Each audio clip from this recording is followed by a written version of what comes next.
Kung ikaw ay naghahanap ng makakausap, Heartline. kung ikaw ay nangangailangan ng isang kaibigan, Heartline. daluyan ng iyong damdamin at daluyan ng iyong bawat saloobin. Heartline. Kung saan pinapakinggan ang iyong nararamdaman.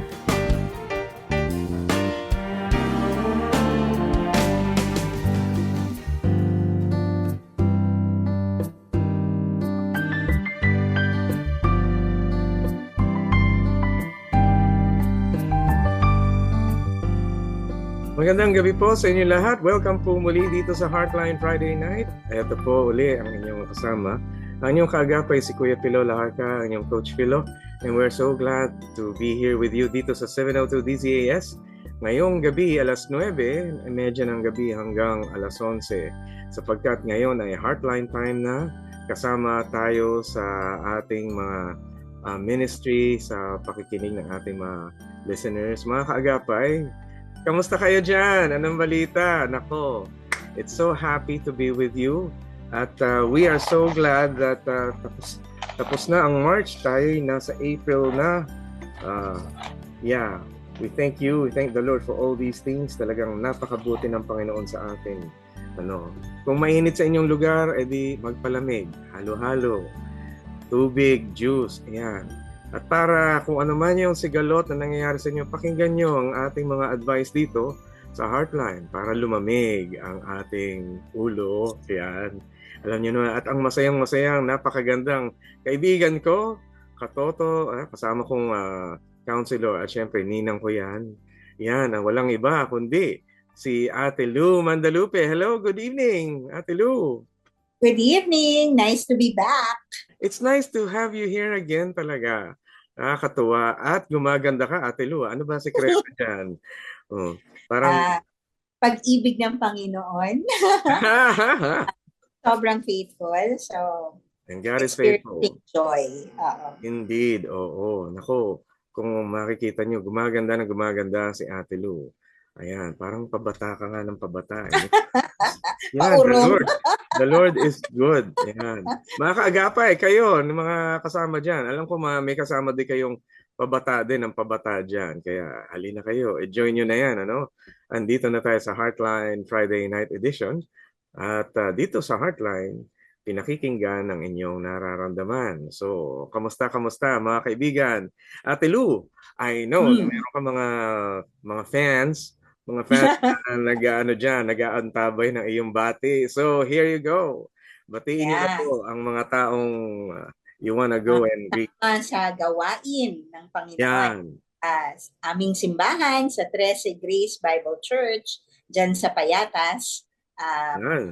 Aking mga kasama sa missionary care sa Heartstream Resources Philippines, sila Dr. Nag-Alag, sila Manang Monet, Tumangan, Dr. Dada Hapakon, Ati Betcha Chan, at yung iba pa naming mga debriefer na so may mga cross-cultural workers sa ating mga tagapakinig. Pwede kayo pumunta sa aming website at mag-sign up din for debriefing, counseling, nag-offer din kami yan. And trainings para sa mga churches. Yes. Ang ganda ng mga pagka naka-attend kayo, attend kayo ng mga trainings ni Ate Lou. The highly recommended. It's absolutely great para sa inyo. Para doon sa mga taong nakikinig ngayon sa radyo, hello sa inyo. At doon sa mga nanonood sa Facebook, hello din dahil tayo nasa Radio TV. At greetings din dyan sa ating mga kagapay sa iba't ibang parte ng mundo. Maya-maya ay babatiin namin kayo. Pero syempre, unahin natin yung mga katanungan ng ating mga listeners ngayon. So, ready na ba? Yes! Okay, ready na tayo. Mga kaagapay, here we go. Ito yung sabi ng ating unang listener. Sabi niya, may kagalit po ako na hindi pa rin ako kinakausap at ayaw pa rin magpakumbaba. Ang mahirap po, nagtitrigger na naman anger issues ko. Ano po gagawin ko? Okay. Anger. Galit. Talagang isa sa mga pinaka-challenging sa atin. Pero, napansin mo, hindi mo kasi talaga pwedeng panghimasukan yung desisyon ng ibang tao. So kung siya ay hindi marunong magpakumbaba at ayaw pa rin niyang makipagkasundo sa iyo, wala kang magagawa talaga doon. Ang pwede mo lang kontrolin ay yung sarili mong reaksyon at sarili mong aksyon. Ano ba yung magiging tamang response kapag yung other party hindi willing makipag-reconcile. Dalawa lang naman yan eh. Syempre, yung isang hindi magandang gagawin, awayin mo. Oh, yeah. Kasi lalo lang, sabi nga, magpapataasan ng pride, hindi na matatapos ang sigalot. Pero kung susundin mo yung sinasabi ng Biblia, sabi nga, a soft answer turns away anger. So kung hindi mo sasabayan ng apoy, ang kanyang apoy, at baka mas maging mahinahon ka kung magkakaroon ng pagkakataon na magtatagpo kayo, palagay ko naman, huhupa din yung galit ng kabila at baka someday magkaroon ng pagpapakumbaba at magkasundo. Pero at least, you do your part. Diba? Hindi ka mas mag-create ng tension at conflict. Kundi, ipagpasa Diyos mo, ipanalangin mo siya, hindi mo kakayaning manatiling galit sa isang taong pinapanalangin mo. Ayan. Nako, kung sa bagay, Ate Lu, ang isang taong nagkikimkim ng galit, halata yun kahit hindi mo sinasabi. Halata eh. Minsan makita mo, masalubong, alam mo may nagkikimkim ng galit. Pagka nagkasalubong kayo, yung irap, yung kunot na expression, oo, yung ngit-ngit ng ngipin, kitang-kita. Alam mo naman, yung ordinaryong tao, kapag kunwari, may nakita kang masaya ka, humingiti ka. Pero pagka na-meet mo yung taong hindi mo gusto, ayan, yung seryosong-seryoso yung mukha mo, talagang nakakunot ka, nakalamukos na gano'n. If looks can kill, di ba? Mata pa lang parang bumabato na ng punyal. Oo, parang akin yung tao. Papatayin mo sa tingin, grabe. Yun yan.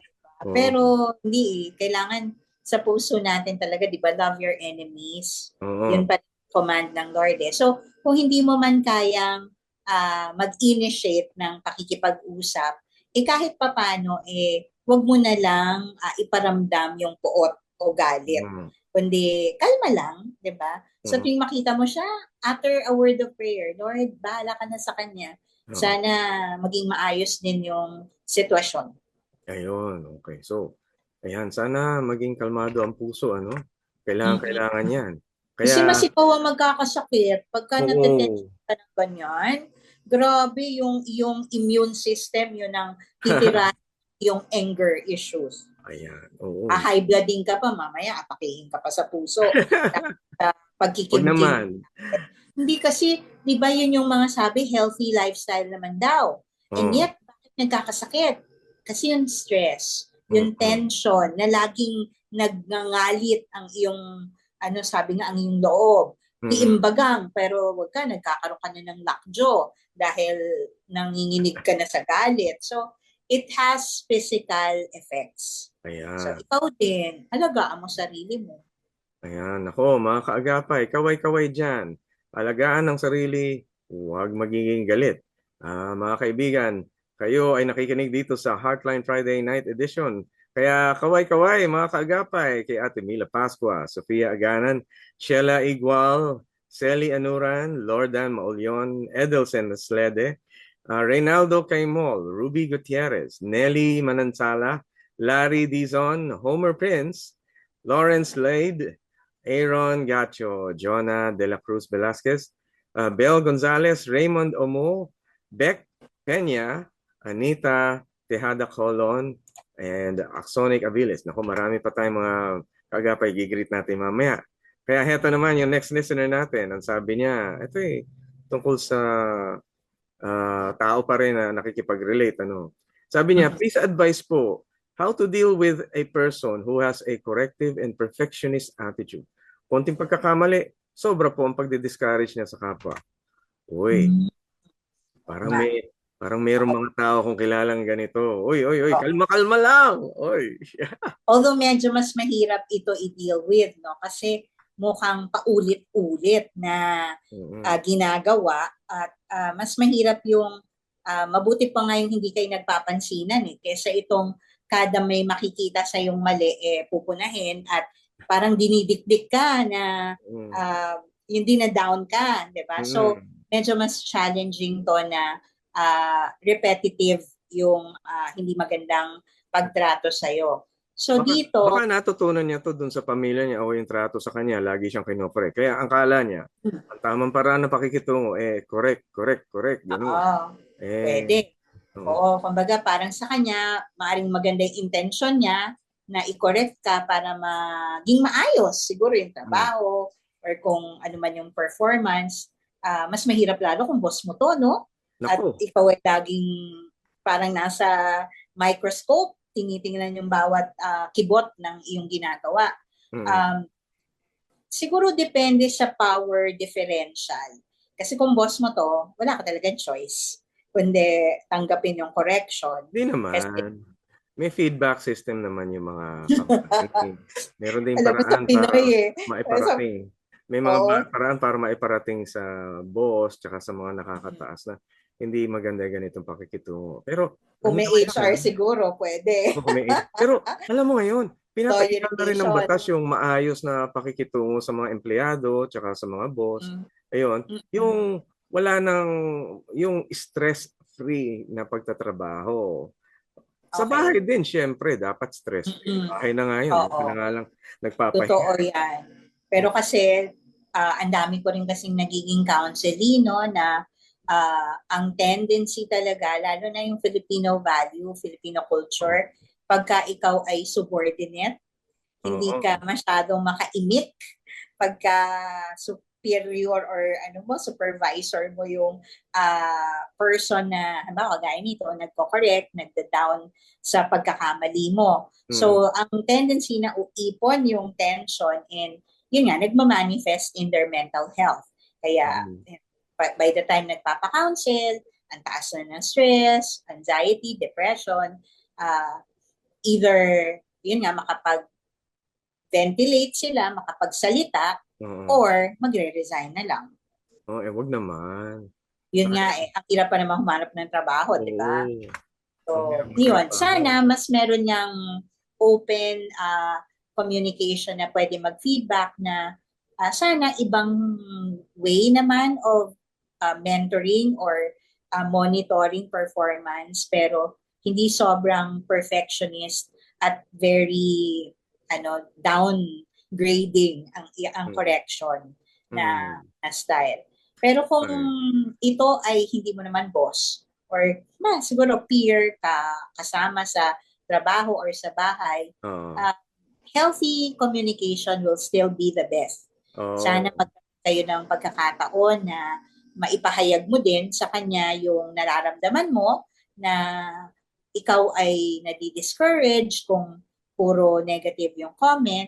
Mm. Baka pwedeng ang style ay teaching instead na pang-down. Diba? Pwede naman kasing sabihin na, ay mali yan. Or better say na, ito siguro yung better na gawin. Mas Mm. tama. Diba? So, mas positive sana yung Mm. paraan ng pagtuturo instead na judgmental agad na, ano ba yan? Ang engot-engot, ang mali. Yung ganun.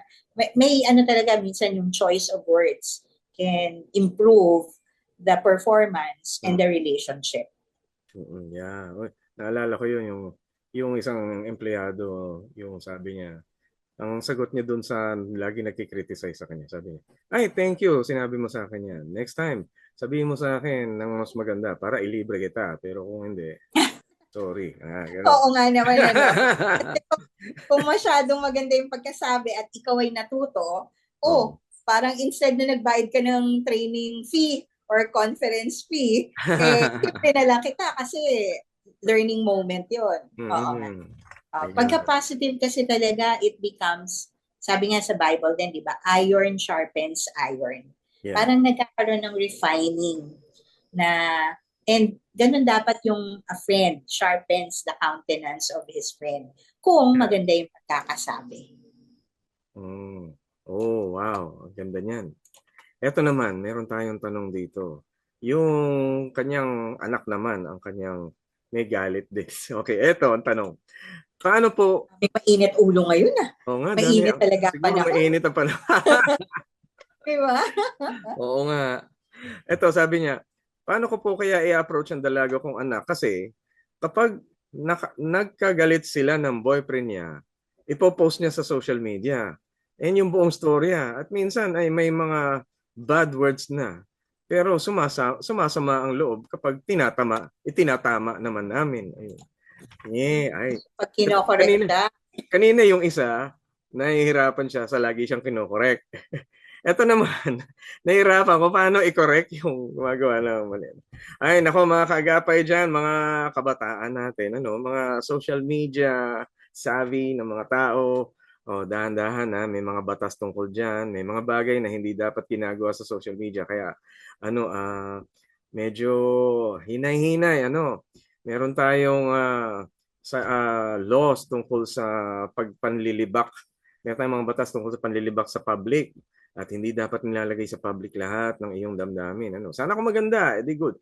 Pero kung pangit, hindi iyan pinapublic. Naku, pwede kang makasuhan, unjust vexation, pwede kang makasuhan ng panlilibak o paninirang puri. Hindi maganda yon. Pero paano nga ba makokorek kung ang isang tao ay nakaka-commit ng gano'n? Naku, sige nga, Ate Lu. Mayroon tayong mga kailangang i-address dyan. Lalo kung ikaw yung nanay o kaya tatay. Ayan. Paano kaya i-address sa mga batang gano'n? Ang medyo mahirap dito, hindi marunong tumanggap nga daw ng correction yung kanilang anak. Diba? Yung nagagalit pag itinatama. So, ang nakakalungkot dito, baka ganun kasi nakasanayan din nila na parenting. Diba? So, ngayon na may isip na, adult na yung anak, mas mahirap na tuloy bigyan ng advice. Pero I think kailangan pa rin bilang magulang na mag-try, na mag-intervene. Kasi kasiraan ng anak din nila yon na pinopost sa social media ang mga bagay na dapat pribado. Kasi ang away niyong magkarelasyon, hindi dapat na naka-broadcast talaga sa public. 'Di ba? Sabi nga, don't wash your dirty linen in public. Parang yun na maglaba daw ng mga underwear, nakakahiya, or magsampay, 'di ba, sa labas na nakikita ng iba ay hindi na kaaya-aya. Much more, of course, yung mga pribadong pangyayari, kung ano man yung aminin natin, bawat isa naman may baho, may pagkukulang, may pagkakamali. Pero hindi na dapat sanang binubulat-lat. Lalo na kung ito'y karelasyon mo, pagbati na kayo, ikaw napatawad mo na yon, baka yung lahat ng nakaalam, nakimarites, hindi na nila makakalimutan yung nabasa nila at narinig nila. So, yung integridad din or yung 'di ba, image din ng iyong karelasyon ang nasisira kapag pinapublicize mo yung ganong bagay. Pwedeng sa tindi ng galit mo at that moment ay nailabas mo.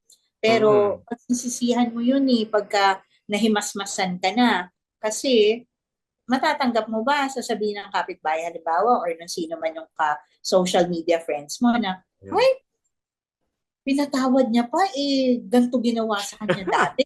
Diba? Parang tuloy, ikaw din ay pwedeng i-judge pagka gano'n. I think yun yung iniisip ng mga magulang. Kaya kung makukuha nila yung tamang pagkakataon, kausapin yung anak at ipaunawa yung consequence. Sana nga i-think before you click. Kasi once na i-post mo na yan, andyan na. Hindi mo na mababawi. Oo. Ay, naalala ko yung merong verse sa Bible, yung tungkol sa pagka merong atraso ang isang tao, may pagkukulang, lapitan mo mag-isa, kayong dalawa lang muna. Actually, mga magulang may ganitong kakayahan. Pwede niyong gawin to sa anak niyo kasi karapatan niyo nakausapin ang anak ninyo. Minsan may mga anak tayo na ayaw makinig. Pero hindi makakalampas 'yon dahil kasi lalapit at lalapit sa inyo mga anak niyo, kailangan nila kayo. Kailangan ng baon, kailangan ng allowance, kailangan ng na maraming bagay. Mami, kailangan ko ng pam-project, kailangan ko ipatawag sa school. Doon natin nako-correct eh. At kung hindi man siya makinig sa una, at least kung maiparating mo, marirealize din niya yan pagka magkaroon ng negative consequence. At least na ipahayag nyo sa kanya yung options. At kung hindi pa rin niya sinunod, nagpatigas, ginawa niya yung mali, at nagkaroon ng consequence, maaalala niya yung pagpapayo nyo sa kanya noon, at maaring this time, makikinig na siya. Yeah. So sometimes, kailangan muna nilang maramdaman yung consequence ng kanilang maling ginawa, pero at least, ginabayan nyo. Kumbaga, may disclaimer na, pinahayag nyo na eh. Pero kung sinuway niya, then the consequence is on her. Oo. Makikita naman nila eh.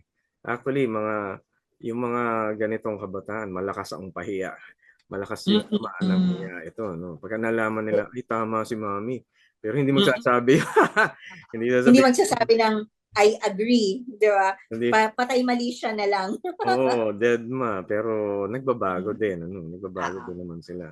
Madali, maipapakita nyo naman yung epekto noon. Kung ipakita nyo yung wisdom ninyo. Mare, sabihin nyo, eto, nakikita ko na ikaw ay nagagalit din kapag mayroong pumupuna sa iyo. Kaya ka naman napuna dahil ipinost mo yung mo, di ba? True. Para ka nag-imbita talaga ng may magagalit sa iyo.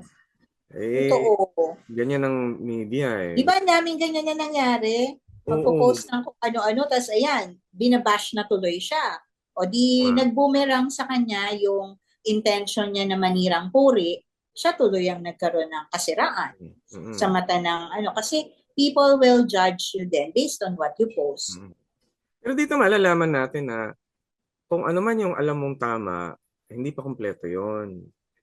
Kaya kahit na madali kang magsalita na alam mo yung tama, hindi pa lubos yon dahil mayroon ding mga pagkakataong hindi nag-a-apply yun sa iba. Kaya hindi natin dapat binobroadcast yung lahat ng ating sinasabi. Pipiliin mo lang yung mga tao na iyong sasabihan dahil nagkakaroon ng interaction, nare-review, na papolish, na i-improve kung ano yung magandang opinion mo. Kung may maganda kang opinion, alalahanin mong hindi pa rin kompleto yon. Kaya hindi perfect. Yeah. Nothing is. Kahit sige, alam mo kultura natin yung gano'n eh. Pagka may alam kang tama, biglang isusumbo mo kay ito, kung kanino man, isumbo mo kay si ganito, si ganun. O kaya mo sa radyo. Experts. Sabi nga, biglang naging lawyer. Ang law degree naman niya galing kay Google or kay, ChatGPT. Ganun. Pero hindi naman lahat ay dapat pinapakita sa publiko. Mas maganda nag-uusap privately kasi sa private na pag-uusap, na-refine o napapaunlad kung ano yung mga alam ninyo pareho. Lumalawak ang pananaw. Kaya mas maganda yung ganun. Sabihin nyo rin sa anak nyo, lalawak ang pananaw niya sa pakikipag-usap sa inyo, ng mga magulang. Ayan. Right. Nakakainggan yun. Ayan, mga kaagapay, malawak ba pananaw natin? Kung malawak ang pananaw mo, makikinig ka rin sa iba na may different, mayroong ibang pananaw sa iyo. Ganun ang malawak ang pananaw. Makakayanan mo makipag-usap sa mga tao na iba rin ang pananaw sa iyo. So, tuloy-tuloy po tayo dito sa Heartline. Ito naman ang next nating question, tungkol din sa, sabihin natin mga ugali ng kaibigan. Ito, kamag-anak din, ang sabi niya, paano po kaya pakikisamahan ng kapatid ko na bigla na lang hindi umiimik ng ilang araw without any clue kung ano ang ginawa mong mali? Yung hindi sinasabi, hindi nilang iimik. Magkasama po kami sa bahay at ilang beses niya po yung ginagawa sa akin. Madalas ding idinadamay sa init ng ulo niya yung mga anak ko. Yung init ng ulo niya sa akin, dinadamay pati anak ko. Ganun. Uy, alam mo, meron akong kakilalang ganito. Meron akong Mm. kapitbahay na, hindi. Wag na, hindi ko na. Sumisip. Kapit-bahay, baka alam ko saan ka nakatira. Hindi, Tapos naririnig ka. hindi naman kapitbahay. Sa kabilang ibayo. Ganun eh. Hindi kasi, may mga taong hindi sanay makipag-usap sa tao. Mm. Kahit sa kasama nila sa bahay. Kaya Mm. talagang quiet life lang. Lonely life nga eh. Dahil pupunta siya sa palengke mag-isa. Punta siya sa lugar na mag-isa. Wala namang ka-date, wala namang kabarkada. Ganun eh, no? Mag-isa. Ayun, Mm. tahimik lang talaga siya. Meron din naman ako kilala mga taong nananahimik dahil ayaw nilang magsabi ng kanilang sama ng loob. Dahil baka siguro ang takot nila pagka sinabi nila na maraming rejection na mangyari or baka siya mismo hindi maganda kanya masabi. So nananahimik. Pero ano nga bang gagawin natin sa mga taong gano'n? Kanina, sobrang communicative sa social media. Ito naman ayaw mag-communicate. Oo. Okay, kasi talagang lahat ng extreme, delikado no? Mm. Ito, ang mahirap na hindi mo tuloy alam kung maayos pa yung estado ng relasyon. Mm. Kasi ang communication, ang sabi nga, ay parang oil na nagpapadulas ng makina. Ayan, If oo. it's parang metaphor na Mm. hindi nagkakaroon ng uh, friction, Oo, ng mas maganda pakitunguhan. pagkalawang, Oo. o mas maganda yung takbo ng Oo. relasyon kung maganda yung communication. Oo. So, pagka merong hinanakit at hindi pinag-uusapan, pwede kasi siyang mag-fester or mabulok. Sabi Oo. nga, Pwedeng nag-i-infect. lumala pa o Oo, lumaki. lalong tumitindi yung bigat na Oo. dinadala. Mm. Samantalang kung may problema, pag-usapan, at ang hindi pag-aaway, hindi pag-accuse, kundi hanapan ng solusyon yung mga problema na yon, then maaring hindi na mauulit or hindi Mm. tumatagal yung di pagkakaunawaan. So ang mahirap dito, kung hindi willing yung isang kapatid or yung kamag-anak na mag-communicate Mm. at parang dinadaan siguro sa non-verbal. Pwedeng simangot, pagdadabog, Oo. uh, pagsita sa mga anak niya, Mm. na hindi directly sa kanya sinasabi. Mm. So, pag nakikita niya na yung non-verbal, baka maganda siya naman ang mag-initiate na Mm. kapatid, sister, or brother, may problema ba tayo? Kasi nararamdaman ko ang Mm. hindi magandang mood na meron ka. Alam ko medyo parang risky.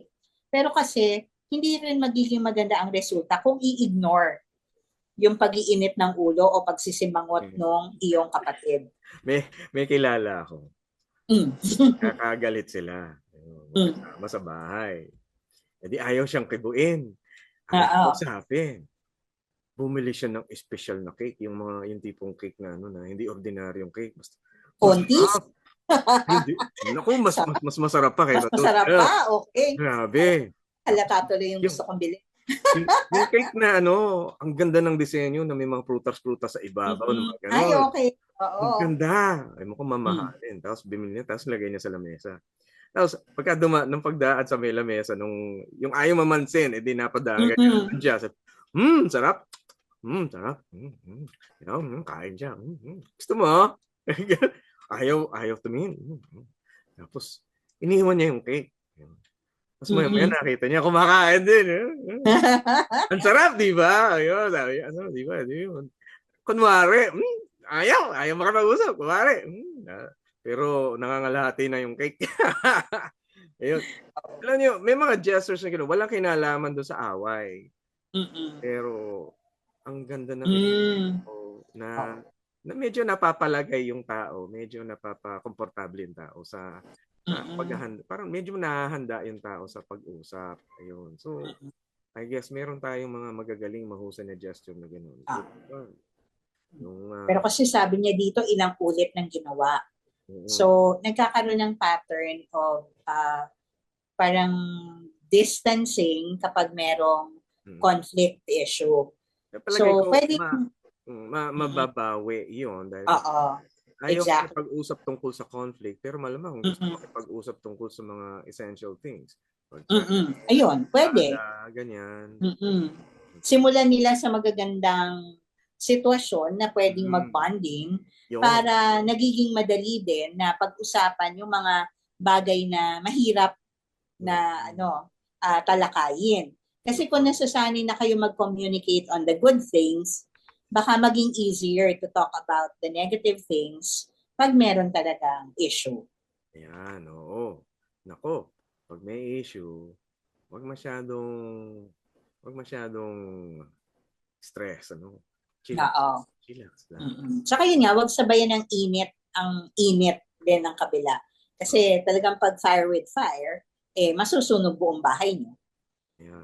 ang inyong relasyon. Pero kung yung isa, tipong apoy, at ikaw naman ang tubig, palamigin yung temperatura ng tahanan, Oo. by the time kumalma na yung isa, pwede nyo nang talakayin. Na naku, magaling tayo diyan. Marami tayong mga pampakalma na medyo Mm. Tranquilizer lang. magka-karaoke. Magkaraoke ka, kita mo, makikikanta din niya. Oo nga, no, makabili na nga. Eto naman, parang ganun din. Eto, sabi naman ng ating listener. Tama po bang itigil na namin ang pagtulong namin sa kapitbahay namin? Sa kabila po kasi ng pagtulong namin sa kanila, di pa rin po maayos ang pakikitungo nila sa amin. Nangungutya at marami silang sinasabi na laban sa amin. Nakakasakit na po. Ay, ay, ay. Kapitbahay, tinulungan, ano, pero Mm-mm. marami pa rin sinasabi. Ay, baka naman may edad na, no? Yung Oo lola nga, initin na ulo. yung lola ko bago siya pumanaw ang dami-daming sinasabi sa akin. Tinatawag akong hapon, tinatawag akong demonyo, hindi nga alam kung ano pangalan ko eh. Pero Baka naulihan. nga kasi may trauma siya noong panahon ng hapon at ikaw yung nakaka-trigger nung 'di ba? Ganun yung mga may dementia na mas naaalala nila yung nakaraan kaysa yung current. Oo, Well, pero syempre medyo tinatawanan mahirap ko nga lang. Oo. na tratuhin ng maayos ang Mm. isang taong parang tinik sa dibdib. Oo. Nasasaktan ka eh. Pero andun pa rin siguro yung subukan pa din na sabi nga gantihan ng kabutihan ang kasamaan na pinakita sa iyo. Maring tumulong pa rin upang ang ginagawa mo naman pagtulong ay para i-honor si God, hindi naman para makakuha ng thank you or makatanggap ng papuri, di ba? It's not for pride's sake naman na kaya ka tumutulong. Kaya Mm. kung kaya mo pa din na mag-extend ng kabutihang loob kahit na sa taong hindi marunong magpasalamat, Mm. uh, I don't think naman na kawalan din yon sa'yo kasi God sees what you do and may reward naman talaga din sa Panginoon ang kabutihang pinapakita mo kahit na sinusuklian ka pa rin ng masakit na pakikitungo. At kung patuloy lang siyang ipanalangin, baka nga may pinagdadaanan or Oo. wag naman sana pero baka yun nga sa katandaan or may trauma at ikaw ang nagiging trauma dumping, alam mo yun, ikaw nagiging outlet niya. Pero kung magkakaroon ka ng pagkakataon na instead of just helping, kausapin din. 'Di ba? Alamin kung ano yung pinagdadaanan niya. Baka mas maunawaan mo kung ano talaga yung kailangan din ng person na to at ikaw pa yung maging daan sa paghilom kung ano man yung sakit na pinagdadaanan niya. You Oo. know, you can be an answer pa rin to this person's misery. Baka kailangan lang ng konting tiis at Yan, wag mong tige. personalin, 'di ba? Parang baka ganun siya sa lahat ng tao sa buong Tama. mundo, 'di ba? Mm. But nagkataon ikaw yung pinakamalapit kaya naririnig mo at syempre, sabi nga collateral damage yung pinakamalapit yung tinatamaan O lagi oo, talaga. 'di ba? Pero naalala ko yung nakasulat sa Bible, kasi ito maganda. Babasahin ko, nasa unang Pedro, chapter 3, verse 9. First Peter 3, verse 9. At sabi doon, Tagalog, huwag ninyong gantihan ng masama ang gumagawa sa inyo ng masama. Huwag ninyong alipustain ang umaalipusta sa inyo. Sa halip, pagpalain ninyo sapagkat kayo ay tinawag upang magmana ng pagpapala. Parang ang sarap. Amen. Oo. Ikaw ay Ang tinawag. reward mo from God. Oo, ikaw ay tagapagmana ng pagpapala. Huwag kang ma-insecure. Oo, tama. Nagtanim ka ng kabutihan. Kung ito man ay hindi niya na-appreciate, alam ko na hindi bulag ang Panginoon. And you will receive your just reward. Ayun. At alam nyo, yung pagpapala talaga, malaking bagay yun. Yung kapag ikaw ay nakakakalma ka, nagiging panatag ka, kaya mong maging ayos kahit ang dami-daming mga problema. Iyon ay isang malaking pagpapala na maiinggit pa sa'yo. Baka lalong mainggit sa'yo. Oo nga eh. Pero ako talaga kilalanin mo. Baka may sugat lang dyan na naghihintay na maunawaan at ikaw yung maging solusyon or daan para maghilom yon. So, 'di ba? Just be a blessing. Oo, be a blessing. And minsan blessing yung kung ano yung nalalaman mo tungkol sa buhay. Kapag na-share mo, lumalawak yung pananaw ng away mo o yung may galit sa'yo. Mabe-bless din siya. And then, mapansin mo bago ugali. Oo. Sabi nga, the best way to win an enemy talaga is to be a friend. Ayun. Hindi, talagang ang dami ko ng ganyang experience. Alam mo yung sa umpisa, ang sama ng sa'yo. Hindi ko nga din alam eh. May tendency din kasi ako mabully noong yung parang ayaw, hindi ako madaling malike ng tao. Pero by not fighting back and being, sabi nga, a good testimony pa din, the love of God, sige, mamahalin kita kasi mahal ka ng Diyos. Yeah. Kahit na hindi ka ibig-ibig minsan yung ugali. But you know what? Ito yung nakakagulat, they become the best friends later na hindi ka naman iiwanan. Kasi nakita nila yung hindi mo rin sila iniwan nung sila yung hindi maayos pa nakasama. Diba? So your loyalty, your faithfulness, it will get rewarded with true friendship. So yun. Ano nga yung uli, Ate Lu? The best, the best way to ruin an enemy is to be his friend. Ay, oo. Ay, ang sarap niya. Ang dami ko ng, kumbaga, na turn around na, na hindi maganda sa umpisa yung meron nga akong best friend ngayon eh. Aminado siya na siya yung number 1 persecutor ko nung high school eh. Yung gano'n na mean girl, yung gano'n. But ngayon sobra, she's one of the people na I can run to in any situation kasi hindi ako tatalikuran. Ganun.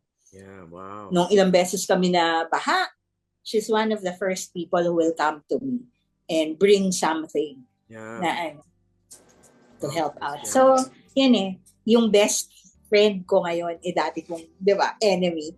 So, prove it. Ang lang, syempre, hindi naman din selfish yung reason mo kung ba't mo siya kinakaibigan. Pero kung yun nga, yung love of God, yung magpupush sa'yo. The love of God compels you, yun. Kasi makikita din naman niya kung fake, di ba, na kaya mo lang siya bine-befriend kasi may kailangan ka or something. But you're not waiting for anything in return. You just want to be, sabi nga, channel of grace. Grace. Diba? Ayan, mga kaagapay. Daluyan ka ng pagpapala ng Panginoon. Daluyan ka ng pagpapala. At kung ikaw ay daluyan ng pagpapala, ay naku, punong-puno ka ng maraming pagpapala. Pero, Amen.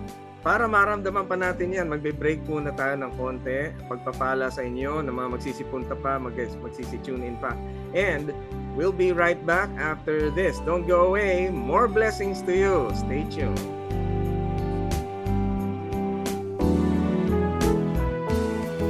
Heartline, kung saan pinapakinggan, ang iyong nararamdaman.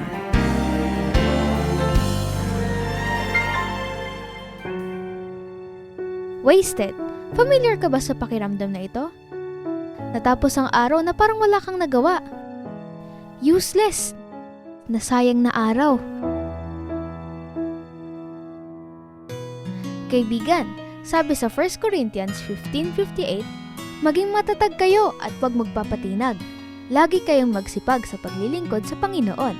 Kasi, alam niyong hindi nasasayang ang mga efforts niyo para sa Kanya. Kaya, gawin mo ito araw-araw. Paggising mo sa umaga, Lord, bless the work of my hands. Ialay mo sa Diyos ang lahat ng iyong mga activity, schoolwork man yan, assignment o trabaho, at siya ang bahalang magpala hanggang sa matapos mo ang gawaing ito. Siyang nagpasimula hanggang matapos, siya rin ang magpapala. Sa kanyang 76 na taong pagbabahagi ng mabuting balita ni Kristo para sa mundo. Ito ang Far East Broadcasting Company Philippines. Sa Mindanao, 1062 DXKI, your friendly voice, Coronadal City. 1116 DXAS, your community radio, Zamboanga City. 1197 DXFE, the Good News Radio, Davao City. 103.3 DXJL, your positive choice, Cagayan de Oro City.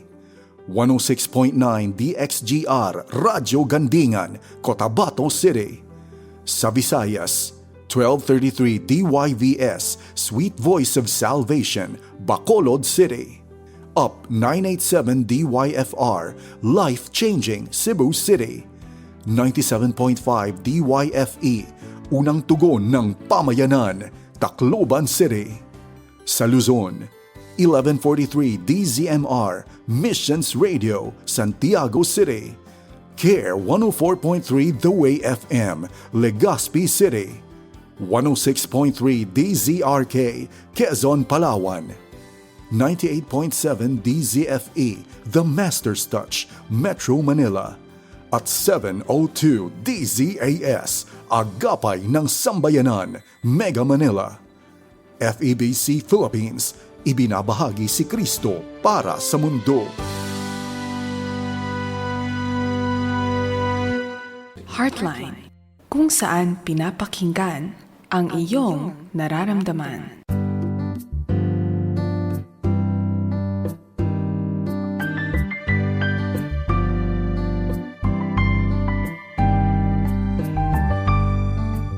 Thank you mga kaagapay at tuloy-tuloy pa rin tayo dito sa Heartline Friday Night Edition. Ito pa rin ang inyong Kuya Pilo at kasama ko dito si Ate Lou Mandalupe. Nako, ang dami-dami na natin napag-usapan tungkol sa mga kaibigan natin, mga may init ng ulo pero napalamigin din natin.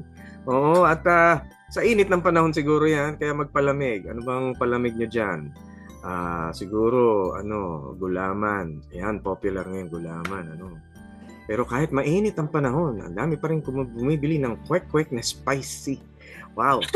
Tsaka tokneneng. Ayan, I love that. Alam mo, Ate Lou, ano bang mga favorite mong street food dyan? Ganun din. Pagka nakakapunta ng labas, kasi sa subdivision, wala eh. Kaya Pero ang pinaka-namimiss ko, taho sa umaga. Ay, oo. Diba? Oo, sana madaming nagataho. Oo. Laking Maynila kasi ako, kaya pagdating dito sa subdivision, walang nagbabahay-bahay. Yun ang nakakamiss. Oo, wala. Oo, yaan mo. Pagka nakita tayo, ililibre kita. Kwek-kwek. Ganun yun. Oo, meron sa SM. Ayan. No, kung kayo ay naghahanap ng mga street food, masarap talagang may kasama sa pagkain ng street food. Kaya yung mga kaibigan, kasama natin na kaagapay sa iba't ibang panig ng mundo. Hello sa inyo. Magandang gabi, magandang umaga, magandang hapon to all of you who are listening to us. Hello, kamusta kayo dyan? Ate Dolly Jacob, Director Lilian Salonga, Attorney Yoli Villanueva, Gina Go, Mercia Magsakay, Doris Caparos at Fina Gasmen dyan sa DTI Fellowship sa Department of Trade and Industry. And salamat ng marami sa mga nakikinig sa atin. Yan, Kuya Carlos sa Grace Bible Church, Pastor Carlos Navisteros, Kuya Jong Limlingan, Kuya Benji Baclagon, Neneng Baclagon, Kuya Renan Castillo, kamusta? Lori Balaoro, Reynaldo Delarmente, Joey Aguila, Kevin Sapungan, mga katoto natin dyan. Hello, paring Enzo.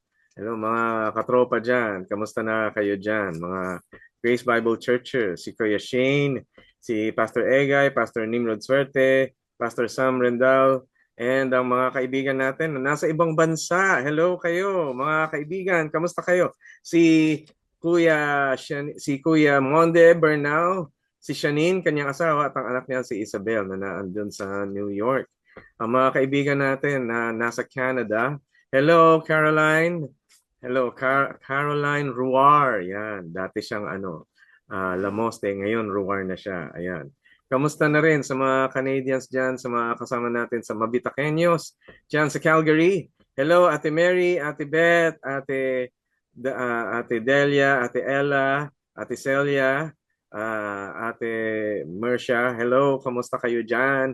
Anong balita sa inyo dyan? And very good to hear from you. Sa ating mga Guamanian, si Ate Vicky. Ano nga ba? Lucero Galino. Galino, ayun, si Ate Vicky Galino, si Pastor Tito Falguera at si Ate Claire Cartel dyan sa California, Ate Chibo Santos din, kasama dyan, si Doc Arnie Bersenio, tsaka si Sarah Bersenio. Kamusta kayo dyan? Oy, Ate Sarah, andito ang friend mo, si Ate Lu, andito, ayan. FF from high school. Ayan. At sa Japan, ang ating mga kaibigan, hello, Ate Carlene at Kuya Ferdy Katabay dyan sa Tokyo Baptist Church sa Tokyo, Japan. Kasama si Malen and Karen, Damian. Kamusta kayo? Balitaan nyo naman kami. Pag-greet din kung sino gusto nyo i-greet. We will be greeting them dito sa Heartline. Okay? And more to come para sa mga kaibigan natin nasa abroad. At syempre, sa mga kaagapay natin andito sa Pinas, Ma'am Jane Lee, Marilu Aguinaldo, Ami Bukat, Anita Untal, Clarissa Kiambao, Del Day, Zionets, Banico Soriano, Edwin, Lani Germar, Edmund Garcia, Lani Ramos, Ronald Young, Celi Abisina, Nene Villarosa, Lenny Germar, Helen Grace Chempo, Floserfida Garia, Gary Pelagio, Rosalinda Buico, Ramil Manuzon, Norma Santos, Gina Aspiras, Adele Arpia, Evangeline Abesada, Cecilia Mariano, Emerlinda Aguirre, Isabel Banlat, Eva Micaririn, Leonida Rubio, hello ate, Chris Figueroa, Gary Tansuico, Beck Alarcon, Emmy Teodoro, and Loida Rabulan. Hello. Kamusta kayo? So inyo naman may birthday. Happy birthday sa inyo. By the way, thank you very much sa aming mga katoto at mga kachokaran dyan sa Victory sa Caloocan. Hello mga kasama sa worship team. Alam niyo na kung sino kayo. Kamusta kayo? And God bless sa inyo. Pastor Daniel Herrera, tsaka si Mrs. Noemi Herrera, si Kuya si Kuya Jojo, si Pastor Jojo, si Pastor Bong Navarro. Thank you very much for being there. Yan, okay. Baka may pahabol kang greetings, Ate Lou. Sa akin lang, partner in ministry, si Pastor Vic Mandalupe. Ayan! Grace Bible Church. Siyempre, laging kaagapay sa anumang gawain ng Panginoon. Ayan. So, ang kanyang asawang napaka-pogi, napaka-gwapo, macho, yan. Kuya Vic, hindi ko nasasabi yan sa harapan mo. Ayun. Inaanak talaga no? Oo. Pagka nakita tayo, alam ko mas gwapo ako. Ganun eh. Siyempre. Anyway, sana isang paligo. sana tawag dito, matuloy yung ating lakad, magkakasama. Oo nga, ang ating double date. Yes. Kasama si Doris, ang aking wifey. Hello, honey. Thank you for being all in support. Talagang sobrang support ni wifey. Thank you very much for being there, honey. Ayan. Ayun. At napag-usapan ng tungkol sa honey. Ang next na tanong ay tungkol sa pag-asawa naman, mga mag-asawa. Okay. Ito ang tanong ng ating listener. Sabi niya, diagnose po ang wife ko ng anxiety disorder. Uy, ano to? Okay. Mental health na. Okay. Bilang asawa niya ay nahihirapan na po ako minsan na umintindi. Paano po ako makakakope sa pag-aalaga at pag-intindi sa kanya? Ayan. Para lang malinaw, ano? Pagka sinabi natin may anxiety disorder, ang isang tao ay maraming alalahanin, na maraming agam-agam, maraming anxious madalas. At ang mga minsan yung mga taong ito ay ayaw lumabas, depende kung anong klase, anong uri ng anxiety. May mga ayaw lumabas, may ayaw gawin yung mga kailangan lang gawin, may ayaw makipag-usap sa tao, may mga na-anxious sa mga bagay na paparating na hindi pa naman sigurado, ganun. Nararamdaman ng isang tao yun. Iba-ibang uri. At yung anxiety ay talagang merong mga mental issues ito. Okay, ayan. Andito si Ate Lu. Tutulungan tayo. Sige nga, Ate Lu. Okay. Isang makakatulong ay kung nalulunasan din yung anxiety disorder. Kasi kung ito ay hindi nagkakaroon ng intervention, maaring kailangan ng regular na counseling or psychotherapy para nagkakaroon ng outlet si Mrs., yung asawa. Para nang sa gayon ay hindi rin madalas ang putok sa inyo na kasama sa pamilya. Kung siya ay nagkakaroon ng ganoong intervention, baka mas hindi siguro na tapon sa iyo, no, lahat ng stress, ng tension, at minsan kasi baka kailangan din ng medication, kailangan din talagang masuri ng psychiatrist kung nandun siya sa ganoong sitwasyon na kailangan niya na talaga ng pampakalma, at kung hindi kasi, syempre, lalong sa'yo pumuputok. So kung given na merong therapy, may medications, pero hindi mo pa rin alam kung paano malilesen, maaaring ikaw din ay kailangan na ng outlet. Meaning, syempre ang caregiver, sabi nga, kailangan din ng care. Hindi naman pwedeng puro yung pasyente lang talaga ang binibigyan ng attention at ng pag-aalaga, kundi yung ikaw din na nag-aalaga sa kanya ay dapat meron ding sapat na ways para i-handle yung stress na nagbe-build up. Kasi nga, syempre, ikaw yung sumasalo ng lahat ng responsibility at sakit ng ulo. Therefore, you also deserve counseling, or as much as possible, may support system ka din na maring ibang members of the family na humahalili din sa'yo sa pag-asikaso ng lahat-lahat ng kailangan ng misis mo. And hopefully, yung pananalangin, pag-encourage ng iyong simbahan, meron ka rin spiritual support from family of God. At kung kasi wala to, mauupos at mauupos ka talaga. Kasi, syempre, tao lang din, may hangganan din yung pasensya. So, kailangan meron ka ding recreation. Kung kailangan mag-day off at nurture yourself din. Yun, kailangan din ng balanse na sana sapat pa rin yung tulog mo, nakakakain ka ng maayos, sapat yung exercise, at may mental outlets like maybe counseling, journaling, breathing exercises. You have to do your part din to take care of yourself. Yeah. Alam nyo, kapag yung asawa mo ay mayroong anxiety, maraming agang-agang, maraming mga bagay na inaalala. Worry, minsan di maalala ko. Baka ganito, parang laging magiging negatibo yung pananaw. Pero may mga pagkakataon naman na lucid sila, masaya, yung normal. Kaya hanggat maaari, kapag andun yung mga pagkakataong yun, paramdam mo sa kanya yung assurance na ang normal life ay pwede pa rin mangyari. Na maganda. Merong date kayo, alam mo yun, yung parang walang problema. Go on regular dates, time alone with your spouse.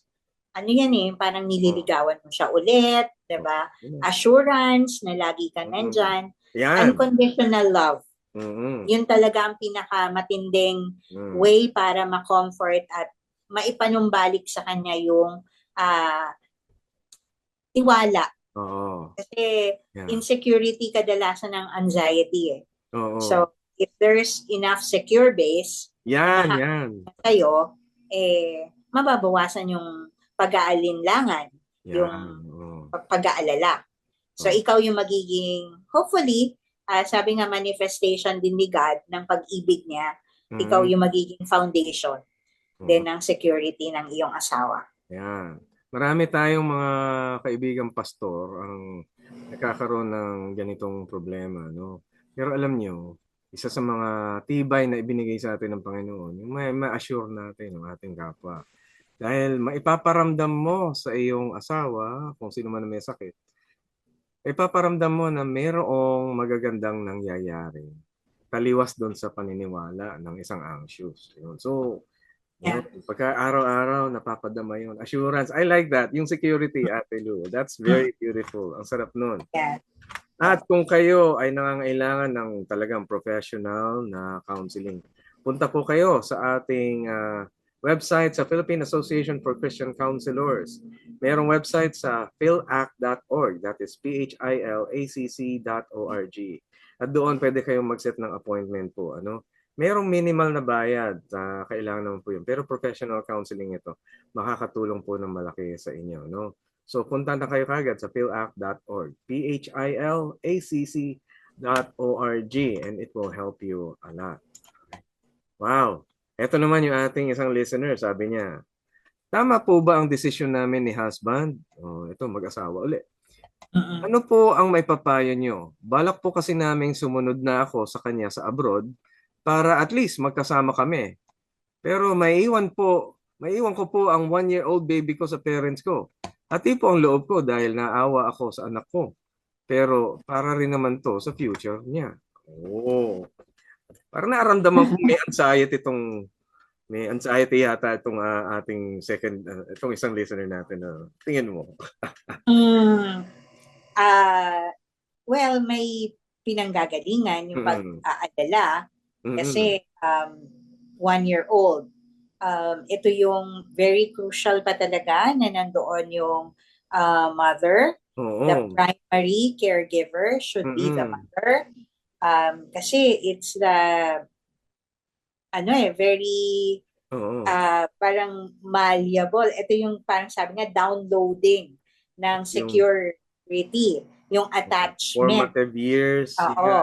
First 6 years is really the formative years. Kung makikita mo nga sa Old Testament, hindi iniwan agad ni Hannah si Samuel.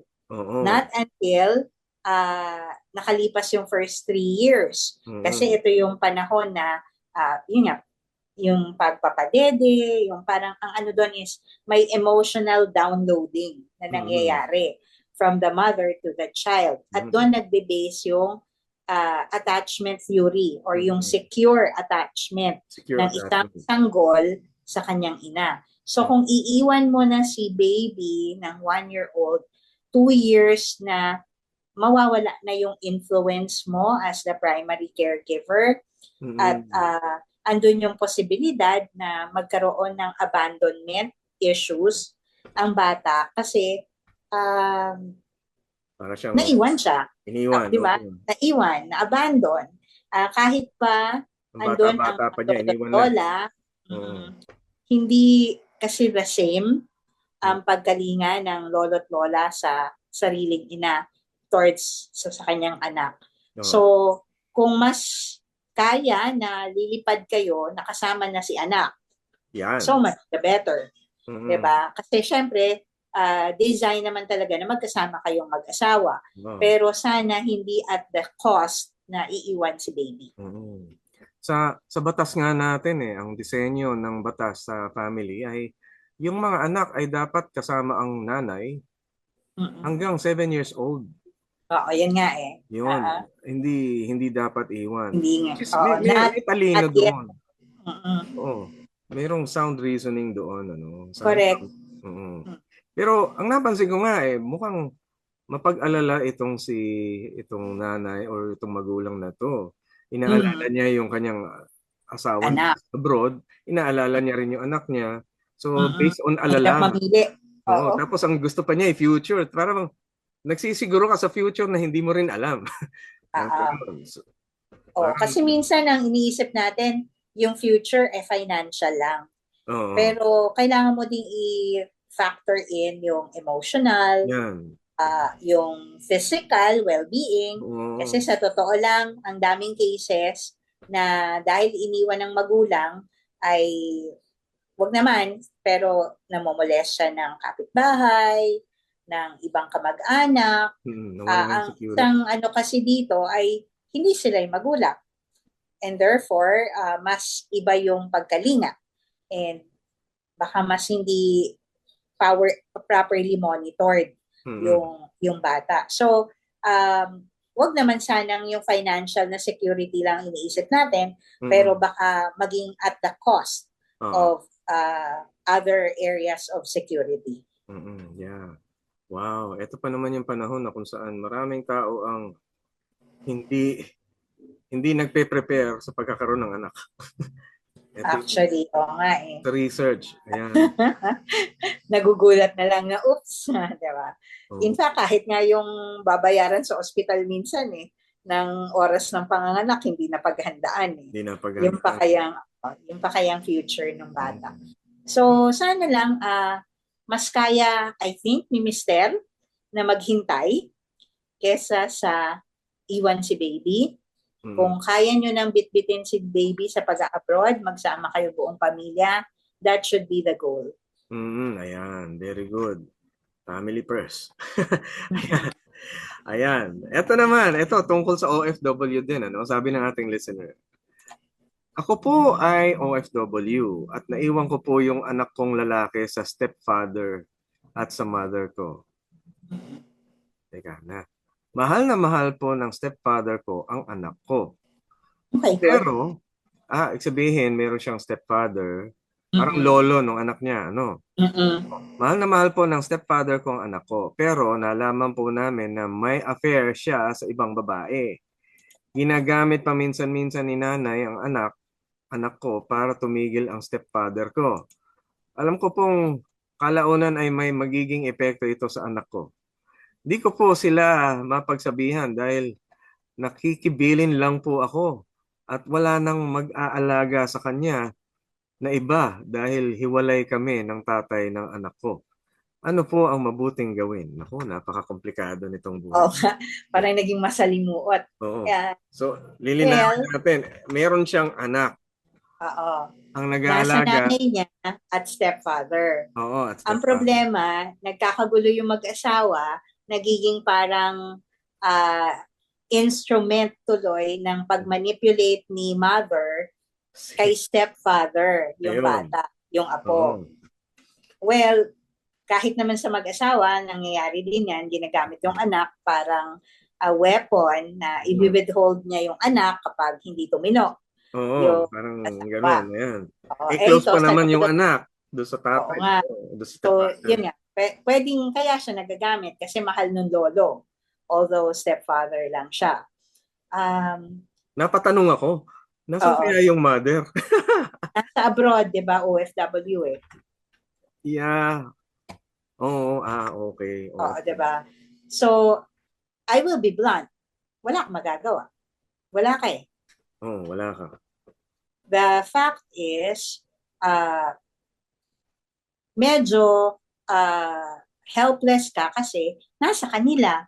Hindi mo mapoproteksyonan ang anak mo kung nagbabangayan man yung nanay mo at yung stepfather mo dahil physically wala ka doon. Hindi mo pwedeng emotionally, psychologically, and even physically protect your son, your child. So, ang pwede mong gawin would be to choose trabaho mo o yung anak mo.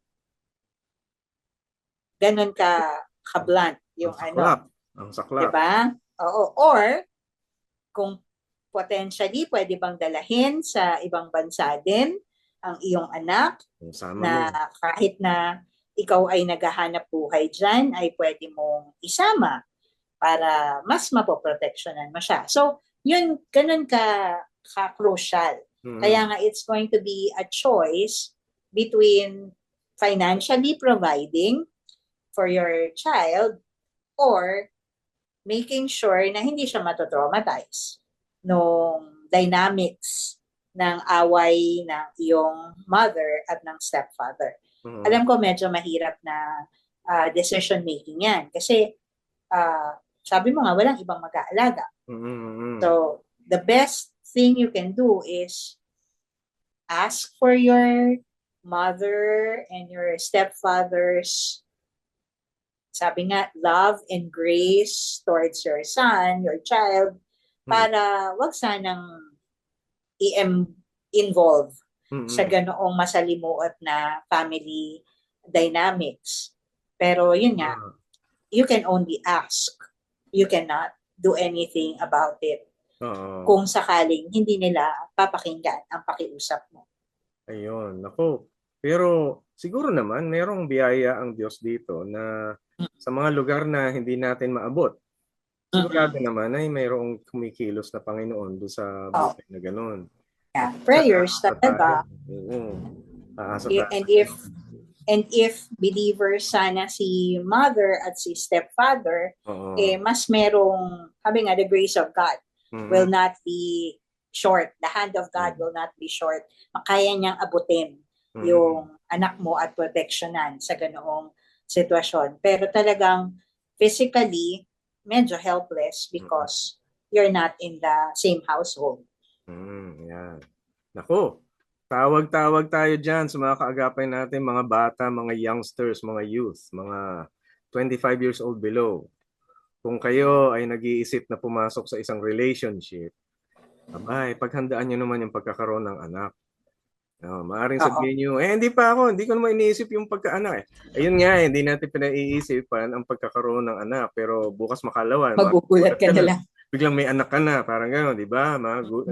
Hindi ka handa. At maraming pagkakataong hindi tayo handa at yung mga henerasyon na hindi handa sa pagkakaroon ng anak, eto yung nagiging problema. Sana naman ay maisip nyo na ang buhay ay hindi lamang tungkol sa pagkakaroon ng relationship. Ang buhay ay tungkol sa pagpapatuloy din ng next generation, and dapat tayong naghahanda din, lalong maging matalas ang pananaw natin sa paghahanda na magkaroon ng pamilya. Lord, help us po. Patawad sa mga bagay na ganito. Alam niyo, may kaakibat na responsibilidad ang relasyon. Yes. At hindi naman to ginawa para maging pangit, hindi para hindi ma-enjoy. Ginawa ang relasyon para talaga maitaguyod ang pamilya at mga anak, komunidad. Ayun. So, wag lang maisip po ang sarili. Isipin niyo rin na darating yung point kayo ay magiging gano'n at mas magandang, mas responsible yung paghahandaan yun kaysa yung gulat na lang kayo. Diba? True. Nakakalungkot, madaming ganito. Pero salamat po at sana nakatulong.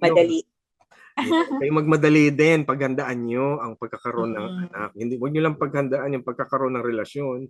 Paghandaan nyo rin ang pagkakaroon ng anak dahil nangyayari yun.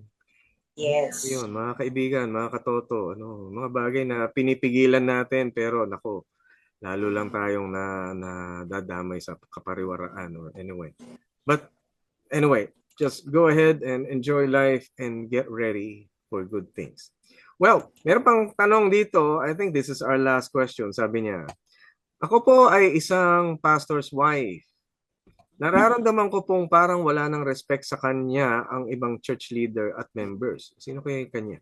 Bilang asawa niya, yung pastor. Okay. So asawa siya nung pastor. Tapos, parang walang respect sa kanya. Leaders. Walang respect. Yung mga leaders.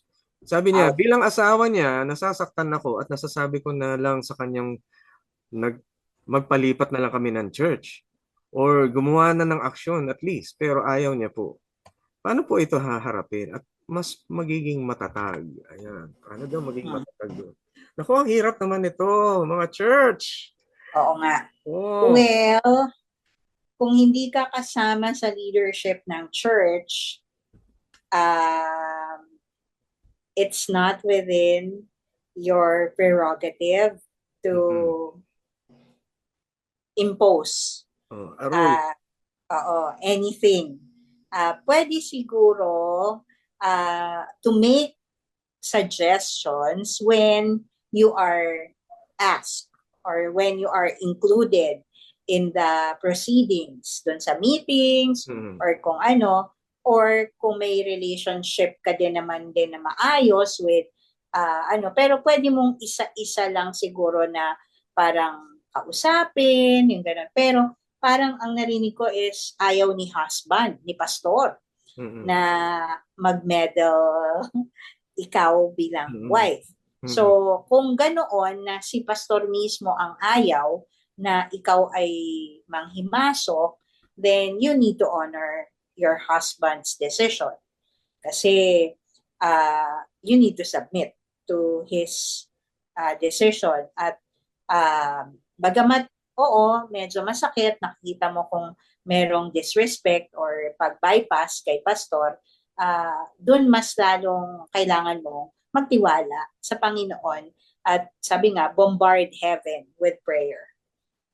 Sa panalangin mo, subukang baguhin kung ano man yung naoobserba mong hindi maayos na pamamalakad. At sabi ko nga, kung meron ka din namang magandang relationship with some of the leaders, then maybe you can, as a wife, ask certain, kindness, consideration.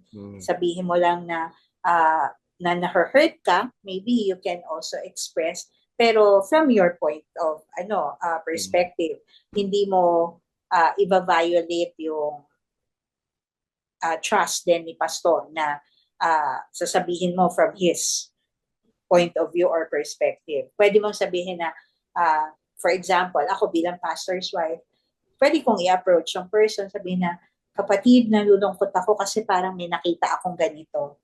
Ako yung nasasaktan.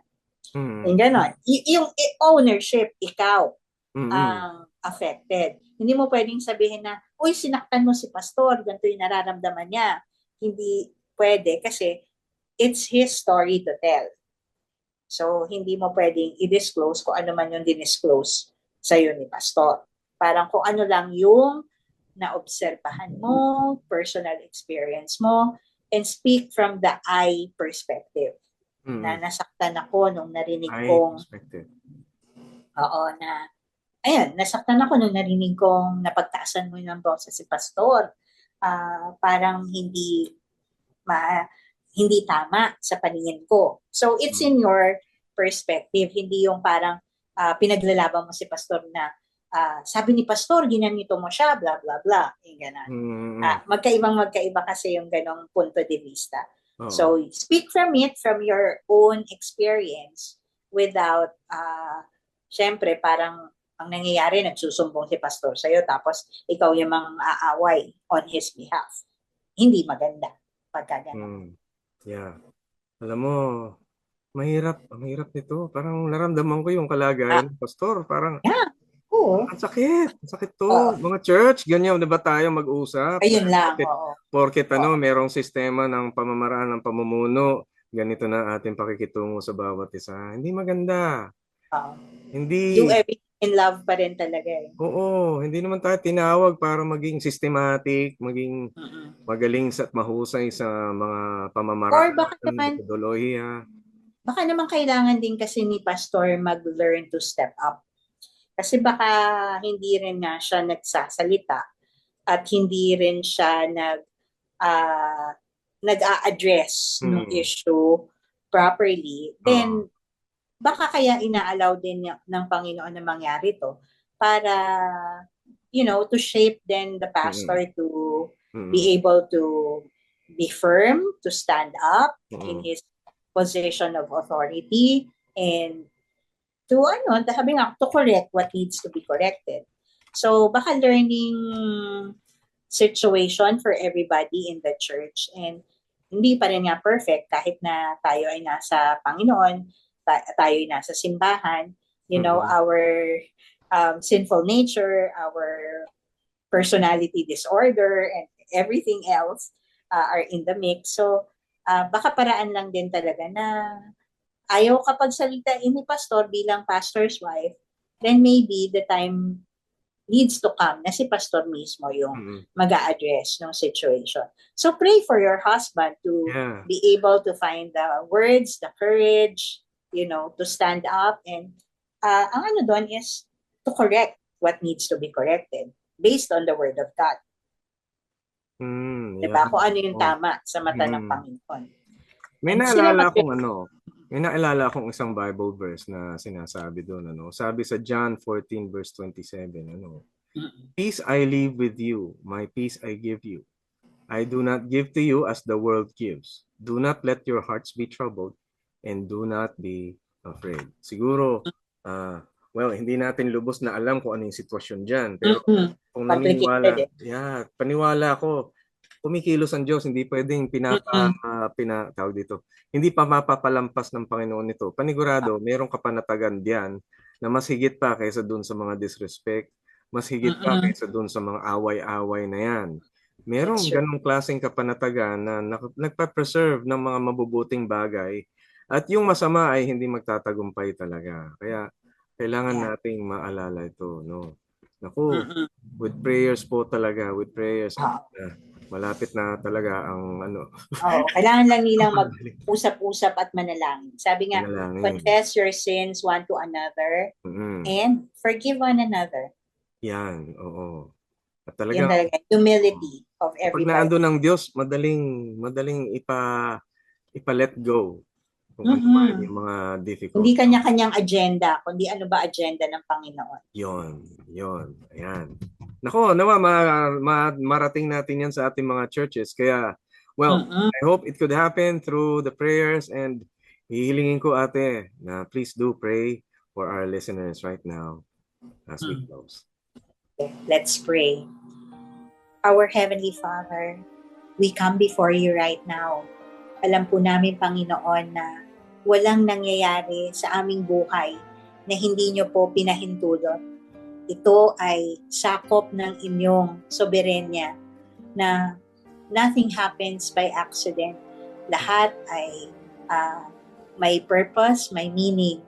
Minsan nga lang po, ang purpose at ang meaning ay para kami ay matuto even through the painful situations upang matuto kami talaga magtiwala ng lubusan sa inyo pong gabay na ipagkakatiwala po namin ng lahat-lahat at hindi yung sarili naming pride ang paiiralin, kundi kung ano po ang nakabubuti sa lahat, kung ano po yung kalooban nyo para sa lahat.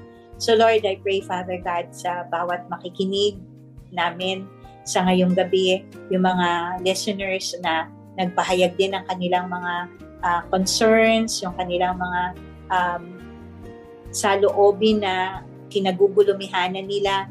Lord, we pray for each one of them right now. Kayo, Panginoon, ang maglapat ng solusyon sa kanilang mga pinagdaraanan. Kayo, Panginoon, ang magbigay ng kapayapaan sa kanilang mga damdamin at isipan. Kayo, Panginoon, ang resolve ng mga conflicts, lalo na, Panginoon, yung mga hindi pagkakaunawaan na magkakapamilya, magkakasama sa simbahan, magkakaibigan, magkakapitbahay. Lord, we are all imperfect. At alam ko, Panginoon, na kung hihintayin namin na laging tama yung gagawin ng aming kaibigan, kapamilya, kasambahay, at kakilala, ay hindi na magkakaroon talaga ng pagkakasundo, sapagkat laging merong magiging pagkukulang at laging merong magiging nakakaligtaan na dapat gawin. And so, Lord, we pray for the humility, the forgiveness that only you can help us give to our friends, our families, our neighbors, because we also are forgiven. Kami ay pinatawad lang din dahil kami rin ay maraming pagkukulang, maraming nagawa na nakasugat sa inyong damdamin. And yet, Lord, you love us with an everlasting love.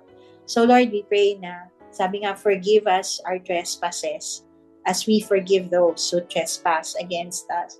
So, sana yung pagpapatawad na natanggap namin, maigawa din namin, Panginoon, sa mga taong nakasugat sa aming damdamin. Lord, we just pray that your love will flow, na we will do everything out of love because daluyan mo kami ng pagpapala.